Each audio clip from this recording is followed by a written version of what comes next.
உலகத்துல இப்போ நடக்கிற பெரிய போராட்டம் பத்தி தான் நாம இப்ப பார்க்க போறோம். ஒரு பக்கம் கூகுள் ஜெமினி 3ன்னு ஒரு பயங்கர மாடலை கொண்டு வந்து எல்லாரையும் வியப்புல ஆழ்த்தினாங்க. நம்ம ஓப்பன் சும்மா இருக்க மாட்டாங்க இல்லையா?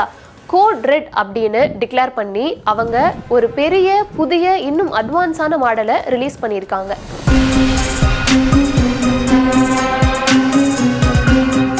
சொல்லப்போனா ஒரு காலத்துல சாட் ஜிபிடியை வச்சு ஓப்பன்ஏஐ தான் ஏஐல அரசனா இருந்தாங்க. ஆனா கொஞ்ச நாள் முன்னாடி கூகுள் அவங்க ஜெமினி 3 மாடலை கொண்டு வந்து மார்க்கெட்ல ஒரு பெரிய தாக்கத்தை ஏற்படுத்தியது. இதனால ஓப்பன்ஏஐ டெஃபென்சிவ் மோடுக்கு போக வேண்டி இருந்துச்சு. ஓப்பன்ஏஐ சிஇஓ சாம் ஆல்ட்மேன் கம்பெனியில ஒரு கோட் ரெட் டிக்ளேர் பண்ணாரு. ஓப்பன்ஏஐ இந்த கோட் ரெட்டை அறிவிச்சதுக்கு முக்கியமான காரணம், கூகுளின் ஜெமினி 3 மாடல் சாட் ஜிபிடியை விட பல தொழில்நுட்ப அளவீடுகளில் சிறப்பாக செயல்பட தொடங்குச்சு.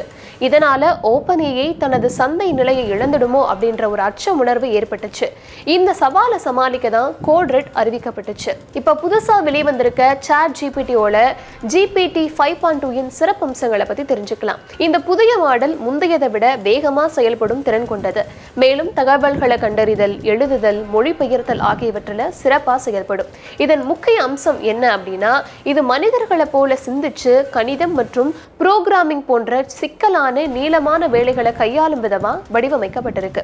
வணிக பயனர்களை ஈர்க்கும் நோக்குடன் ஸ்ப்ரெட்ஷீட் உருவாக்கம், கோட் எழுதுதல் போன்ற பணிகள்ல அதிக பொருளாதார மதிப்பை கொடுக்கும் வகையில இது மேம்படுத்தப்பட்டிருக்கு. சமீபத்திய நேர்காணல்ல சாம் ஆல்ட்மேன் ஜெமினி 3ஆல் தங்களின் வணிகத்துல எதிர்பார்த்த அளவு பாதிப்பு இல்லைன்னு சொல்லியிருக்காரு.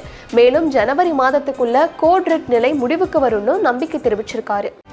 செய்திகளை உடனுக்குடனும் துல்லியமாகவும் தெரிந்து கொள்ள சப்ஸ்கிரைப் பண்ணுங்க.